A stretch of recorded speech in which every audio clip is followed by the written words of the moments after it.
Riak dan sum'ah, penyakit ahli ibadah. Kalau kita tengok sebelum ni, ramai daripada kalangan asatizah sibuk menegur and menghukum anak-anak muda, remaja yang duk tayang aurat, yang duk tonjol kecantikan dalam sosial media. Tapi mereka lupa akan satu penyakit ni, iaitu penyakit ahli ibadah yang sepatutnya diorang ni lebih takut, iaitu mempamerkan ibadah. Penyakit apa? Penyakit riak dengan sum'ah. Penyakit ni lebih membimbangkan bila mana mereka sebenarnya tak sedar akan tegahan ataupun larangan berkaitan dengan benda tu. Lepas tu duk anggap benda tu kebaikan lah. Okey, apa tu riak? Dalam sudut bahasa, riak tu masdar dari akar kata perkataan ro'a ataupun ru'yah, iaitu memperlihatkan. So dari sudut istilah pula, dia ada perbezaan di kalangan para ulama. Setengah tu dia mendefisikan ayyakumal abdu bil ibadati allati yataqarrabu biha lillahi la yuridullah azza wa jal bal yuridu aradan dunyawiyya. Seseorang melakukan ibadah untuk mendekatkan diri kepada Allah, tapi dia melakukan bukan kerana Allah, akan tetapi dengan tujuan dunia. Based on Al-Qurtubi juga memberi satu tafsiran, haqiqatur riya talabu ma fid dunya bil ibadah wa asluhu talabul manzilah fi qulubin nas. Hakikat riak adalah mencari apa yang ada di dunia dengan ibadah, dan pada asalnya adalah mencari kedudukan dan tempat pada hati manusia. Tapi itulah realiti pada hari ni. Terlalu ramai di kalangan para asatizah ni menjadikan jariah atau amal sedekah sebagai alat bagi mendapatkan keuntungan ataupun pendapatan dunia. Dalam urusan ibadah tu sendiri banyak diceritakan dalam hadis, tapi Quran menceritakan dalam dua keadaan. Dan dalam Quran sendiri ada menyebut berkaitan dengan urusan solat, seperti mana dalam surah An-Nisa ayat 142.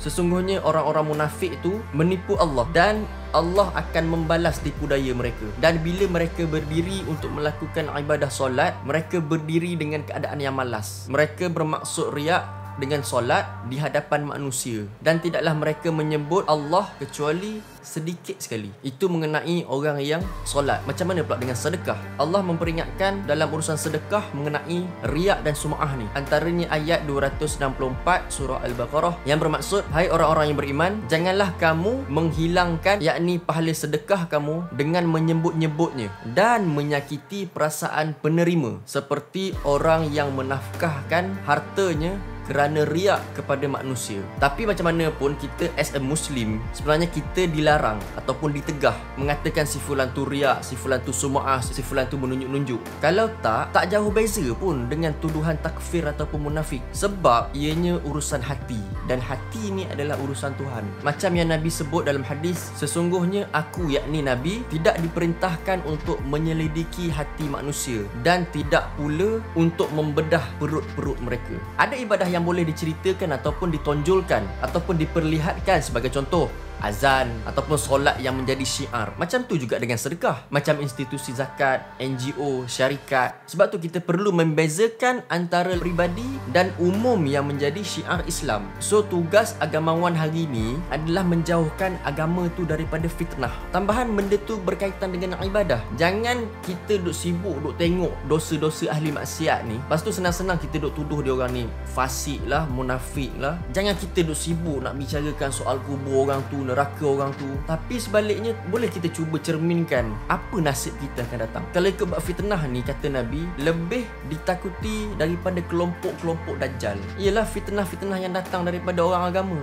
Sebab apa tahu? Sebab kita mudah sangat menuduh orang tu fasik, munafik, kafir dan sebagainya. Itu adalah satu budaya yang tidak mencerminkan kemurnian Islam tu sendiri. Okey, itu saja tazkirah Ramadan, iaitu coretan daripada tulisan Ipoh Mali ataupun Ahmad Muslim Badawi yang aku terjemahkan dalam bentuk audio visual. Dan insyaAllah kita akan jumpa untuk next video. Kita akan kupas lebih lanjut berkaitan dengan tulisan-tulisan beliau. Kita jumpa untuk next video. Assalamualaikum warahmatullahi wabarakatuh.